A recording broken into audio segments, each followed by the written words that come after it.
As you grow, you have to start letting people do things that you would normally do.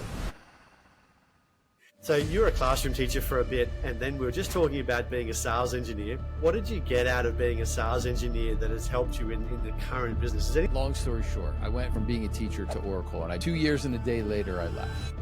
But at the time, the iPhone didn't have any real enterprise features. It was a toy in the eyes of IT.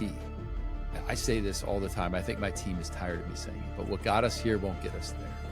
I think it's product features that are going to get us to 10 million or 20 million or 100 million. I think it's actually how we go to market and how we sell, how we market our products. If you have a goal, I don't think it's really a goal unless you've told people about it and put stakes on it. Welcome to the CEO and the Salesman podcast. My name is Matthew. Today we're joined by Dean Curtis. G'day, Dean. How you going? Hey, Matthew. Thanks for having me. I appreciate you spending the time with me today. Mate, I'm really delighted, actually. We've had a couple of conversations already. I really want to get into it. We were just chatting about your first couple of gigs. Now, you were a schoolroom teacher. Dean's from Ingage, and he helps builders sell more effectively, which is a topic that's close and dear to my heart. So I'm very excited to have this conversation. But let's go back. Let's back to the beginning. So you were a classroom teacher for a bit, and then we were just talking about being a sales engineer. What did you get out of being a sales engineer that has helped you in the current business? Is there anything in particular, any lessons you've learned from that part of your part, or is it really more of the school teacher stuff where you sort of got to, it's like herding cats and managing people like that? Yeah, when my first job, I was a middle school math teacher, a math and science, and my principal said at our first ever, big teacher meeting before the school year started, she said, life is a middle school. And I've kept that throughout my entire, so whether you're in the US, middle school is grades 6, 7, and 8. And so we had those 3 grades in our school. And I think that's true because the drama, the neediness, you just name it. There's just so much there in adolescence. I think that carries out throughout a lot of different things. And you see that play out in business. So I think, going from teaching to going into the sales world, I carried a lot of the educational, the teaching side of it. My great friend who was in my wedding, my best friend in college, he calls me the teacher at heart. And I think no matter whether I was teaching math or science or teaching chief information security officers, the architecture of an Oracle database, I think it was the same skill set of being able to explain something complex in terms that people could understand, whether that's biology to a 6th grader or doesn't matter. No, I love that. A friend of mine also talks about, because at one stage we had 70 people in our business, and he said, so that was like an adult daycare center. And I was like, oh man, it really is. And there was a time when I remember, and you probably can't do it today, where I was pretty young. I started my first business at 22. And so I was 22 and everybody else was super young. And we had the receptionist and the customer service lady. They were in their early 20s. And one of them came to me at my desk, because I had my desk in the sales room. So I wasn't trying to run the business. I was just trying to sell. And they say, and one comes to me and goes, I'll just, no names, no court martials. So she said, she goes, Joanne's yelling at me. And this is a small office. Like, we were a startup. We were first 6 or 12 months in business. What do you mean yelling? Well, you might be old enough to remember IRC chat. Remember IRC Relay? So we actually had that set up on our internal server to be able to communicate internally. So, we basically invented Slack. Let's just say that. That's obviously not. And so she's typing in capitals. And then the other one came to me to complain. And I'm trying to make sales. I'm on a sales call. We're right on the edge of having any money in the bank. We're burning cash faster than we're making it. We had no investment capital, so it was all my money that I'd made from a previous sales job. I'm on the phone, and literally we had a phone in my hand. And this is in 99. And she goes, and I said, look, come with me. So we went into a little tiny demo room with a CRT monitor, a little PM desk, like tiny. I said, you know what? I don't have time for this. All the crayons to explain why this is not acceptable. I'm just going to go ahead and lock you 2 in this room until you figure it out like adults, because we're all adults here. Like at 23, you're not adults.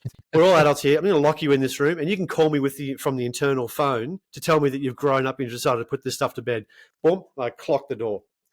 Imagine doing that today. Anyway, They called up. They apologized. I think the big key to that is just having the right team. Right, is building the right culture so you know what's acceptable and what standards you set, what standards you accept, and what standards you set and what standards you accept, 2 different things, right? That's it. And making sure that you're true to the culture. And then I find those problems dissipate. Those problems solve themselves, because if you don't have those people in the business, you end up doing a lot better. Yeah. And you know what? It just all those little things I think, well, that's probably not very cool. But over time, it just set a culture of we're just going to go ahead and be grown-ups here. Yeah, so there's a whole bunch of stuff. So tell me, I really want to talk about Engage. I love that. I did notice you did mention Oracle before. You worked at Oracle. Yeah. How was that?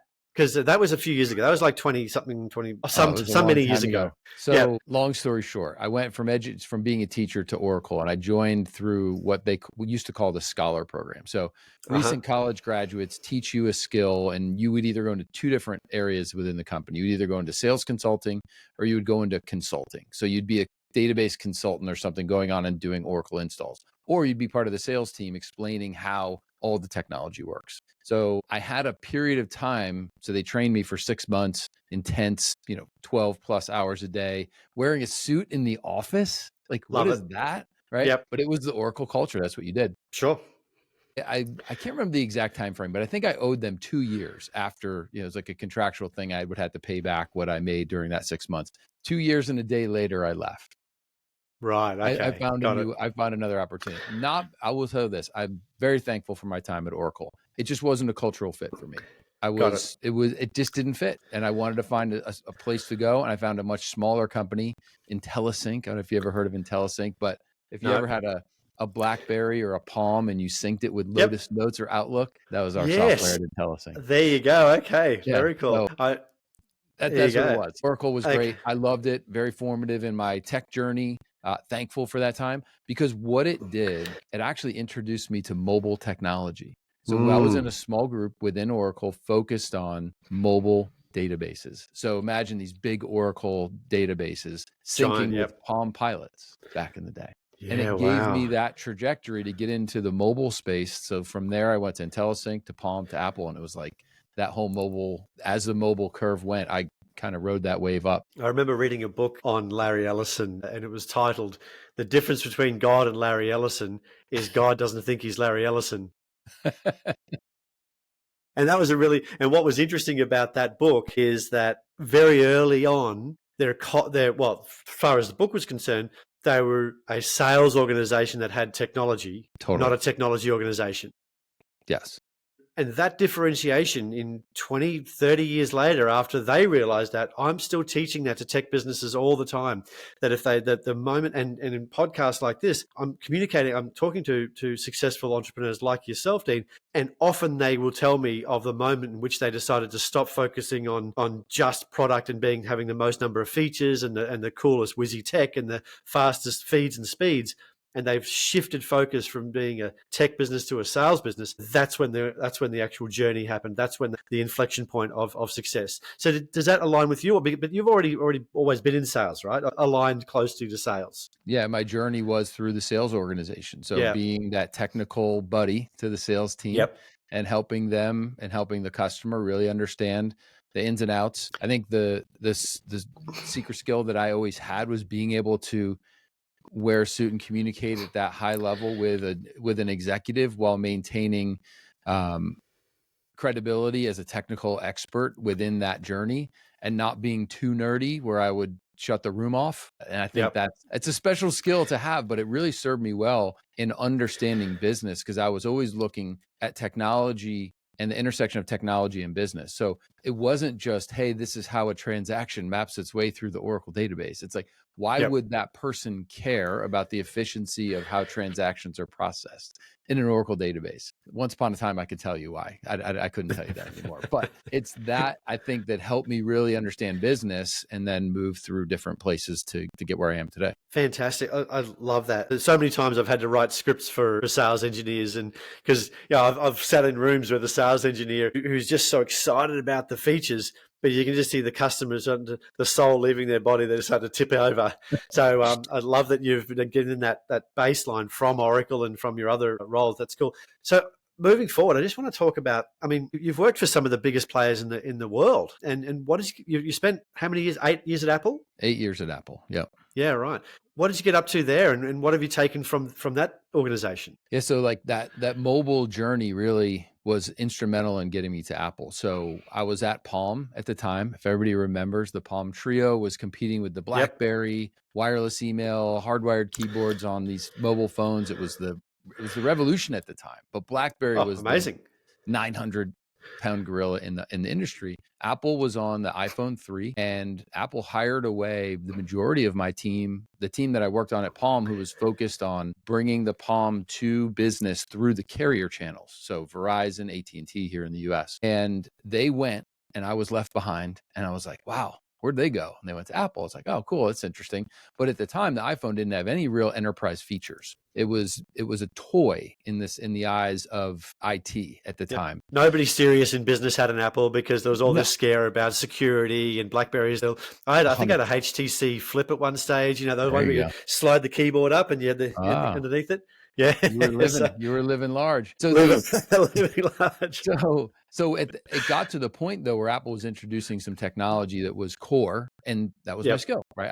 I could got it. explain technology to executives. The goal was to really penetrate the Fortune 500. So our Yep, remit really, when I started there, gosh, 16, 17 years ago, was to tackle the Fortune 500 and help gain adoption of the iPhone as a standard piece of technology in enterprise. So I was the first one of two who came on as the technical leads in that team. I was then about 6 months later tasked to build out a team of individuals. So we built a team of 10, and we just paired up with sales reps, scorched earth tour across the US. And we built that in 2.5 years to 97% of the Fortune 500 had approved iPhone as a standard device to use in business. wow, It's very pretty cool. crazy. That's It was awesome. amazing. Congratulations. That's a It big was fun. deal. I mean, it wasn't, let's be honest with ourselves. It wasn't hard to go in and say, would you like to use an iPhone? Everyone raised their hand to yes. Got it. Everybody The wants to say yes. challenge, the challenge was going to the IT department to convince them, could I secure it? Could I manage it? Could I deploy it Yep, out to their yep, workforce in a scalable, trusted way like they could with BlackBerry? I mean, you were walking got into it. into meetings, and the guy had the BlackBerry shirt on, he had the BlackBerry pen, he had the BlackBerry hat. I mean, these guys were just decked out in Yep, BlackBerry swag, and you're trying to yep. convince them that iPhone is a good thing. So it That's was it. a And probably challenge, the but it golf was bag as well. everything. Yeah. Yeah. So look, let's fast forward, and I'm really interested to talk about your current business, Engage, because as I said, sales is a near and dear to my heart.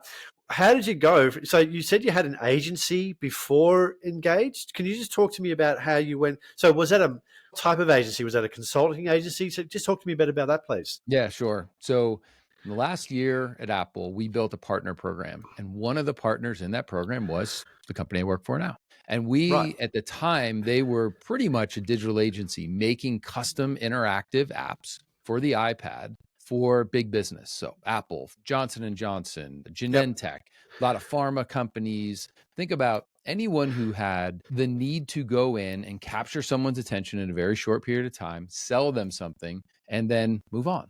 And that was what they would do is they would spend literally millions of dollars paying our company to build these interactive experiences. So as part of our work at Apple, we said, well, why would you do that? Why don't you build an app that anyone can build those experiences? So they Yes. did.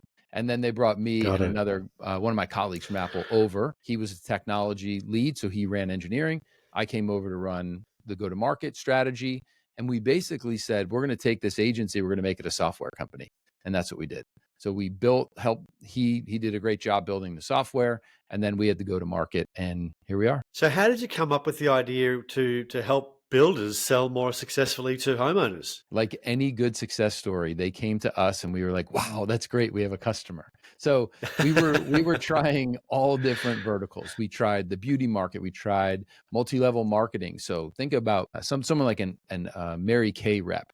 Well, Sure. there's multiple levels of that. How could I give them great content so that they could sell more of that? We tried real estate. We found a blocker in all of those. When home improvement came to us through an inbound demo on our website, light bulb went off. The number one thing is they didn't have a lot of technology. So in all the Mm, other verticals that we tried, we were trying to replace something that they were already using. In home improvement, we were replacing paper. We were got it. replacing flip books. We were replacing literally shingles that they would bring into someone's kitchen table with a Yep. beautiful interactive presentation that allowed them to lock in the sales process that they had trained on and drilled into their sales reps. Our technology allows them to literally prevent them from going to one thing until they've done another And it really changed the game for how they walked through the sales process with their customer.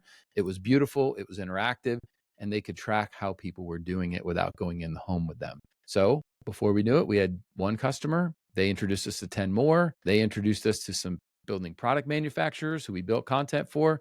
And then it just grew and grew to now we have hundreds of customers in this industry. Fantastic. And this is only 4.5 years ago, right? You literally started 4.5 years ago? So the product itself was birthed about 8 years ago. It took us about 3 years to figure it out. Originally, it was an iPad app only. Right.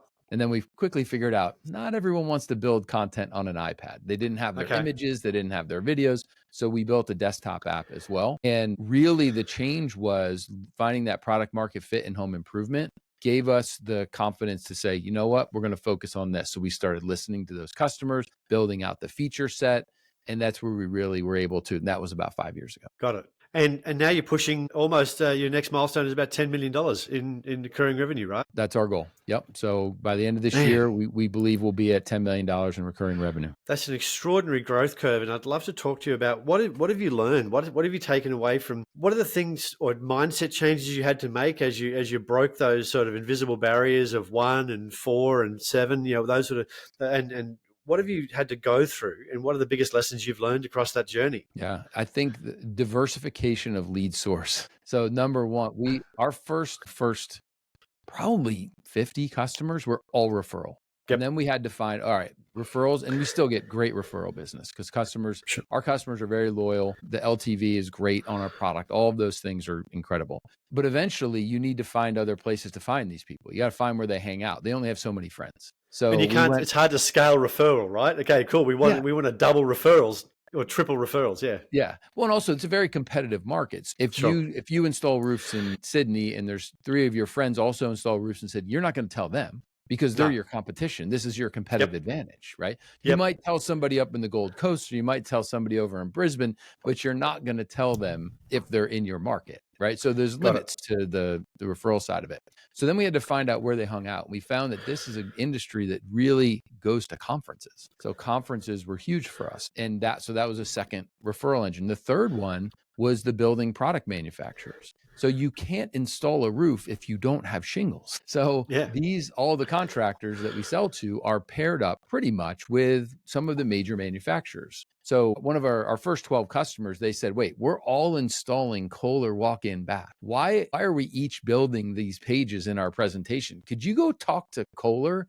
and have them build it and then give it to us? And we're like, light bulb. What a great opportunity to open a channel, because these manufacturers have thousands of contractors who install their stuff. So now we actually look at the market from both sides. We look at the contractor as well as the building product manufacturers, and the content play is on both sides of that. Yeah, fantastic. I just want to go back to a diversification of lead source, and I love that. Actually, no, let's not go back to that. I want to talk. So, what other things have you picked up along the way with maybe people management or culture? You talked about culture just briefly. What are the things that you're thinking about now as a CEO as you're hitting that $10 million line, and then obviously and beyond? What are you thinking about at the moment? We've learned it on all those phases. Like if you go through any research of how you grow a SaaS company, what got you to $1 million won't get you to 4, won't get you to 7. Exactly. Won't get you to 10. Yep. I say this all the time. I think my team is tired of me saying it, but what got us here won't get us there. Yep. Right? And there's a book somewhere. It's not mine. I stole it for sure. But the reality is it's true. So we are constantly looking at how we're organized, how we're developing product. Is the way we're developing product should it be the same? Are we talking to the right customers? Maybe we talk to these customers when we are in this phase, but now we need to talk to these customers over here. Do we need to, because I don't think, you mentioned it earlier, I don't think it's product features that are going to get us to 10 million. I think or 20 million or 100 million. I think it's actually how we go to market and how we sell, how we market our products, because there's a huge market out there for what we do outside of home improvement. So got it. Yep. To me, it's understanding at each of these inflection points, what's the team we need? And if the hard part is assessing the current team to say, I'm sorry, but we don't need this role anymore. We need this role, and you don't have a seat on the bus. That's probably the biggest challenge as a leader, is really doing the sober assessment of what are the things that got us here? What are the things we need to have in order to get us to that next level? And what org changes do we need to have, and while maintaining the culture, which is really important, to get to that next level of growth. And we've seen it. You grow and you grow and then you grow. So you have to understand when you hit those plateaus, what is that next thing that's going to get you to the next level of growth that you want. Got it. And so do you have at this point in your business, how many people do you have currently working with you? 34. Got it. Have you found a point in which you really have a people strategy and a business strategy? And have you started to break those two elements apart? Or is that a challenge for you? It's a challenge, but we have. So we actually just went through an exercise where we had grown to over 40 people. And we did this, I call it the sober assessment, because it's pretty sobering to say, all right, is this still the team that's going to get us to that next level of growth? And we did what we call a zero-based budget. And it's not our own thing, but we literally said, if we started today and we look at the goals that we have for the next 6 to 12 months, what are the team members that we need? Not the people. What are the goals, roles, and then we slotted people in. And we realized that we had some extra people when the roles were identified. So we had to make some cuts, not because of any other reason than it's the right thing to do for the business to get us to that next level of growth. It's tough. It's a great test of leadership, but it was the right thing to do in order to accelerate where we're going to be in 6 months, 12 months. So you did the org chart and mapped out everybody you needed and then put people in those seats, so to speak, to use a Jim Collins term. And I can hear a lot of book references. I want to talk to you about books. I assume you're a book reader. I am. But so you mapped out those people and went, right, this is who we need. That's wow. Right. Okay, interesting. It's really hard because as leaders, you're very tied to your people, and we love all of our people. And of course, to come up short on seats with extra people is a challenge. And if we're thinking that's why we have to think of it as a business and not a family. That yes, we care for these people and we would love to have them on board. But if that role is no longer needed, it's not the right thing for the business to keep them. It's not the right thing for them either, because they're doing work that's not adding to who wants that job. So while it's challenging, it's difficult, and you have to say goodbye to people at times, we've found that that's true at every inflection point, that it's really important to do that sober assessment. Yeah, I love that sober assessment. That's a great way of putting it. I've also I continue to use a term called a fair exchange. And, what does it look like as a fair exchange here? Obviously we're paying you money, you're providing service within the organization, you're selling that service to us as an employee or a contractor or whatever it looks like. And so I really like that. So I just want to go back to sales, because obviously, why not? And you talked about how your app follows what I would call a sales track. So I don't know, do you guys call it a sales track or just sales process, or because sales track, within that process, whatever, whatever in the home improvement industry, it's 5-step selling process, 7-step selling process, 9-step. We've partnered with a whole bunch of coaches who have their own selling methodology. So methodology might be another way to say it. And they built it into our platform so that people can get up and running really easily, so that it's just changing the logos and the colors and the products, and you're good to go. What I think is really key there, and it's probably for people who aren't have spent their life selling, is one of the things that you said, Dean, is you can't move on to the next step unless you've achieved the previous step. And that's something that I drilled into my sales teams for a long time. At one stage, I was the CEO of a company called Velocity Selling, which was reasonably big in North America and the Middle East. And so that was a real challenge for salespeople who get enthusiastic, who get excited, who've got a hot one on the line here, and this person's just going to buy it, and they skip a step. And those are the deals that should have closed. These are the unclosed opportunities that don't close. That deal walks out the door if they don't follow each step. And so I think that's super important. If somebody's listening and they're trying to build a sales organization, much like Dean's, is that it's so important to really map out those sales conversations and don't let people move to the next step. So, for example, I've got a client of mine who sells to the building industry. They sell software for finance and building materials, that type of stuff. And I've built in a 28-question process inside the sales process. And salespeople objected, no, we don't need to do that. I said, look, software is actually not that interesting. I'm sorry. And I had to sit the CEO down and sit everybody down and say, your software is not that interesting, because software in 2025 is not that interesting. Well, 30 years ago, 20 years ago, it was magical. It could do everything. And of course, maybe OpenAI now has the magic, or, the Claude, whatever, but your software is no longer interesting. And really the demo should be the confirmation, not the sale, not the pitch. So the pitch occurs before that, the questions occur. So they get 28 questions. they have to pass before they're allowed to even show a demonstration. And we Hmm. need to have evidence of those questions being answered. Because, yeah, as I said, software is not that interesting anymore. Everybody's got exposure to it. So I love that I'm getting, and it's only when a business is mature enough in its sales process that they recognize the rigor that is required in that Hmm. sale to actually ensure predictable, ongoing, recurring business. Our most successful customers know their sales process so well that the presentation that they create, and I shudder to think it's just presentation. I think of us as a sales content platform or a sales enablement platform, because Yep. presentation, the reason we call it a presentation software is because if I say presentation, Matthew, you know exactly what I mean. You have a mental model of slides that move one to the next. That's the Yep. core of what we do, but it's the people who can build content to support the process that they are taking, the buyer journey that they are taking someone through, right? If you focus on it as your sales process, it actually doesn't work. If you focus it as the journey you take the buyer through, it puts them in the seat, and I think you're way more successful. And that's where we try and help people in the build out of the content that they do use. And the people who know that process, who understand that and have it down and know that if they do it this way, they close at 40 to 50% or whatever their close rate is, they can supercharge that with something like what we do.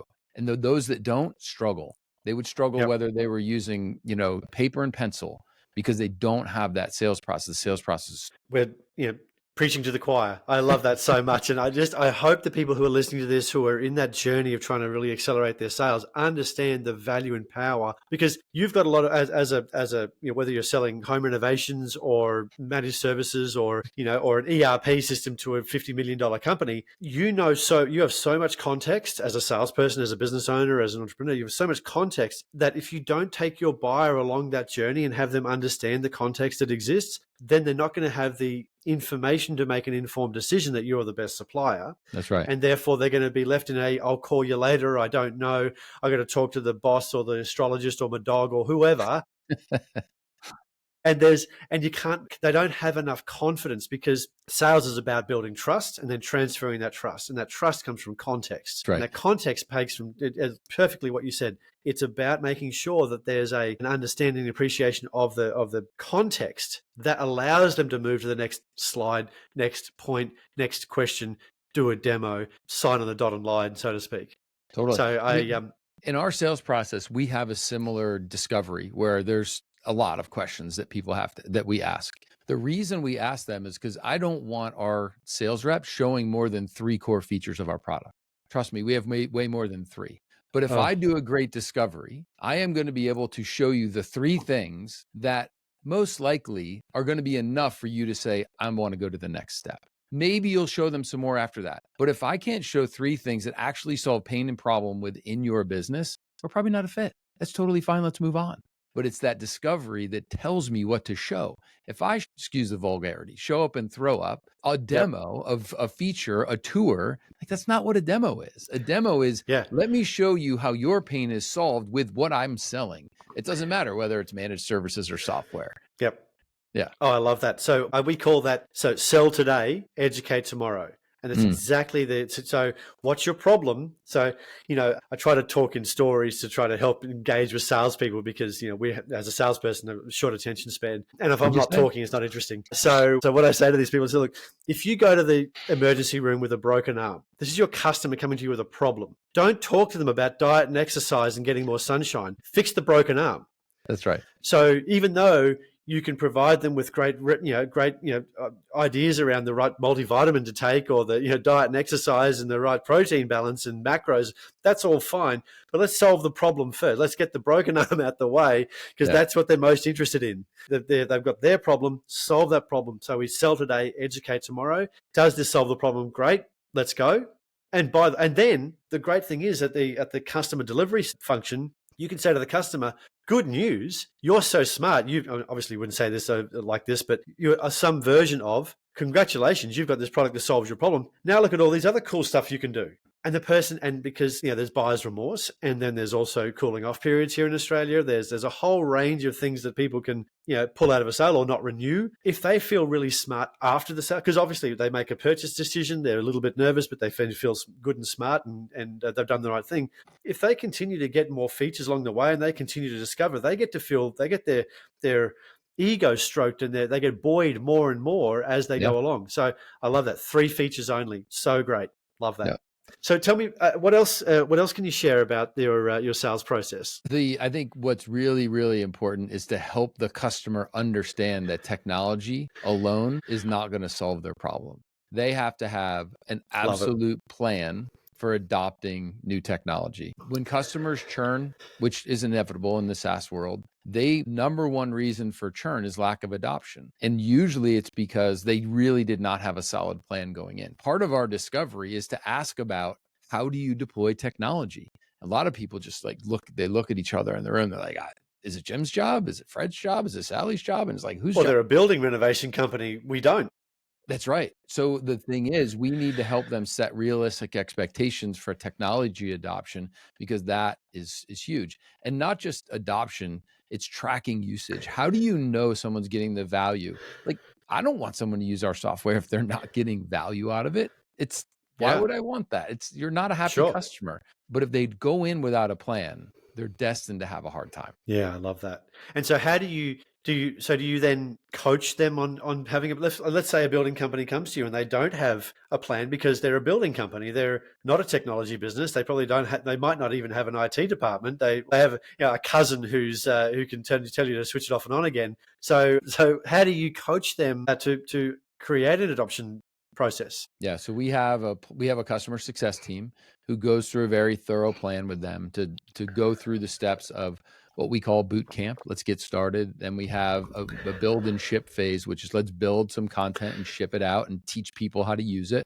And then what we call measure and maximize. Is that because of the analytics in our platform, can I measure the usage of that within your organization? And then we can go and say, hey, Matthew's killing it. Notice his, how's Matthew closing? Well, he used to close at 45%. Now he's closing at 52%. And like, you look at Dean and you're like, well, Dean's usage is way low. And matter of fact, he's closing at a lower percentage now than he was before. Let's go coach up Dean. Or maybe Dean's closing at a 65% rate now and he's killing it and he's using the software in a way that we weren't 100% expecting. I can now go ask. It's about being honest and opening dialogues. I think a lot of people, when they see the fact that I can see what they're doing, they think, oh, no, big brother. No, it's for coaching. You want to coach every rep to be your best rep. And maybe your best rep is not the one who's doing it exactly like you train them. Maybe someone's gone a little bit off script and they're actually doing better. It's a great way to learn that too. It's both. It's the end of the both ends of the spectrum. It's like, oh yeah, he's not performing. Guess what? Dean doesn't use all the software. So guess what? He's never in the CRM. He doesn't deliver the presentation the way we want. He's terrible with his follow-up. You can use software to measure all those things. Yeah, I love that. I love that. One thing I've heard you make a few book references talking about people on the bus and that type of thing. So, what would be your top 2 or 3 books that you feel have made the most impact on you, and have you given books away to people, and what have you spent much time thinking about that type of level of self-driven input? Oh, there's a couple. So I have actually on my bookshelf in my office, I have 2 books that if someone comes in, I'll give every single time. Number 1 is a book by Phil M. Jones called Exactly What to Say. And it's about communication. It's a very thin book. You can read it over a couple cups of coffee, and it is fantastic. I had the opportunity to see him speak live and take one of his courses, and just have been totally sold on how he positions certain things, how to respond to certain questions and it's a very good book for salespeople. The other one is a book by Dan Martell called Buy Back Your Time. I don't know if you're familiar with Dan. I'm part of one of his mastermind programs, and it's been absolutely instrumental in my journey to really understand the highest value use of what my time is. And I think that's true for salespeople as well, right? If they're a high producing salesperson, but they're stuck in all the admin, and they can find someone to do that admin for them at a rate that is far below what the value of that time spent doing other high value things. It's another great book. So those 2 are on my shelf, give them away all the time. The third one Trying to think. Man's Search for Meaning by Viktor Frankl is Victor Frank. another Yep. one that I absolutely, it's the one I give out to high school graduates, college graduates. That's another really good one as well. Yeah, very cool. Just talking about that Dan Martell, that high value timepiece. So we used to, it's so interesting to hearing the same thing get positioned in slightly different ways. So we used to call that pay time and no pay time. And what we're going to do is actually get reps to go through and what actually moves the dial, what actually earns you commission. Of course, Totally. obviously talking to customers and doing presentations and all these things. And then let's block out, and we actually would go through their calendar and look at what else. And we'd find updating CRM, we'd find what all of this other nonsense that would occur. You go, okay, cool. Well, if you were doing more pay time activities during the pay time hours, then you're going to be more successful. And it just seems like a blinding flash of the obvious. Totally. But it is so unseen by so many sales managers, I think. Problem with sales managers who are then a few layers down from the owner, and then maybe a few layers up from the actual people on the ground. They put in nonsense, updating new sheets, new ways of reporting, just to sort of justify we're doing things, where activity reports, all this type of stuff. This layer of fat occurs in sales management that takes salespeople away from their pay time activities. Totally. You want to know why I think they do it? I think some people default to email, default to updating the CRM because it's the easier task than picking up and making another call. Yep. Right. If I think if you're honest with yourself, if I'm honest with myself, I can't speak for you. If I'm honest with myself and I have a list of 10 things to do, sometimes I'll gravitate towards the easiest one, not the hard one. As my grandmother used to say, eat your broccoli first. Right? I got to go do the hard stuff. The easy stuff is the low value stuff that I probably could have someone else do for me, and then spend more time on the high value stuff, which is usually harder to do. Yeah.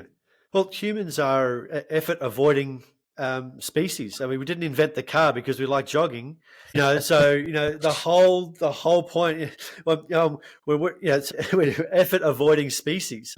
When I sold my tech business, I moved and lived in Bali for a year. Talk about a complete effort avoiding activity. I had a full-time cook, full-time cleaner, full-time driver, just to avoid all. I mean, of course, after about a year, you realize that you either exercise the muscle or it atrophies, and that effort to run a business and grow a business, I needed that in my life. Or I think I could just be very easily, sit on the beach and just drink coconut water and just hang. And that wasn't for me. So I love that high value time thing. So as a CEO of a business that's growing very, very fast, what are your most high value activities that you do now that you were doing when you were a 10-person business? So how have you changed your vision of what your high value time activities are? Yeah. It's as you grow, you have to start letting people do things that you would normally do. So the number one thing is I coach my team. So I think of myself as a coach more than a player. And that's the hardest thing, is to separate myself, because I love to play. I love to be in the business. I love talking to customers. I like thinking about product. I like all the things in the business. The thing that I have to do, though, is I have to build the people, because the people build the business. So as I've taken on more of a true leadership role, when you're $1 million in revenue, you're doing everything. You're calling customers, you're helping run payroll, you're doing everything. But as we've grown, I need to spend the majority of my time building my team, coaching my team, training on leadership, building the next level of leaders. I mean, we're a small company, 30 plus people. I don't have a middle level of management. It's leadership team and team. That's it. So my leaders have to be on point. And that's the number one thing that I spend my time on, is building them. Got it. Talking on podcasts probably wouldn't be a huge priority for you when you're in the trenches, right? It wouldn't have been, because I was too busy. And the reason I love doing this, one, it brings me clarity about my own business. When you have to, it's like when I was teaching, if I had to teach a math lesson, I had to remember all that stuff. You get really clear when you have to teach it to someone else. As we articulate how we're doing and what we're doing in the business, it builds reps. It builds confidence in our plan, because when you speak it into words, it's real. So, and it's going to be watched, and the team's going to watch it, and I'm going to watch it, and I'm going to watch back and be like, am I delivering on that promise? It sounded good on the podcast, but am I delivering on that promise?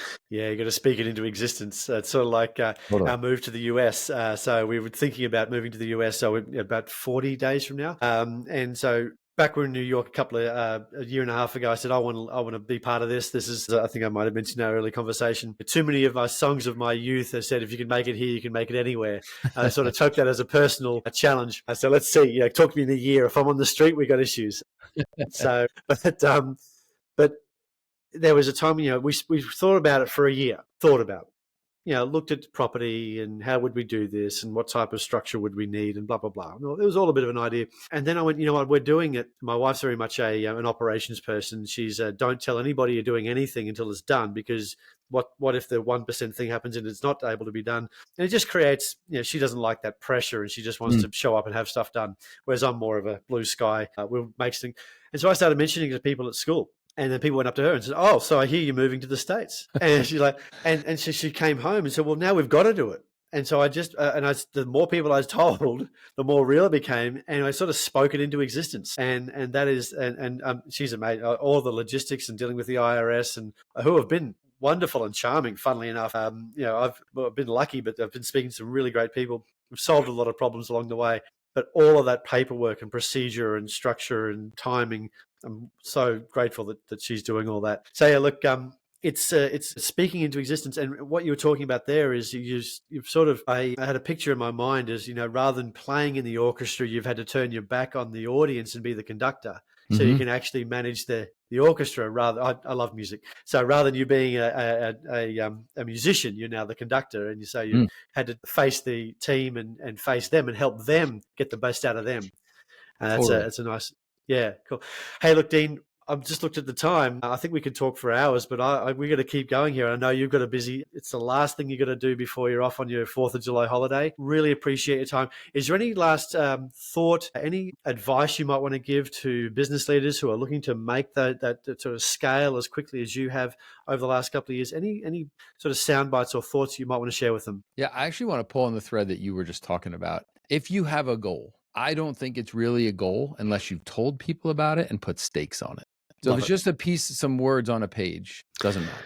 But if you really have a goal, and like if our goal is whatever it happens to be, somebody I know had a goal of getting to a certain body fat percentage by the end of at a particular time, and she spoke it into existence, and her boss was like, that's not stakes. Stakes is you're going to do it or you're not going to work here anymore. Let me guess, did she get it? Well, she's still working on it. Yeah, right. So there's a video out there. It's Dan Martell, someone who works for Dan Martell. So Jen said, I want to be at this certain body fat percentage. And there's a great reason for it, some event or whatever it is. Sure. And Dan's like, those stakes aren't enough. If you don't hit it, you don't work here. You want to be motivated. Man, so go back that's motivating. So a goal is great, but it's only as good as the stakes tied to it and how much you tell the world about it. Wonderful thought.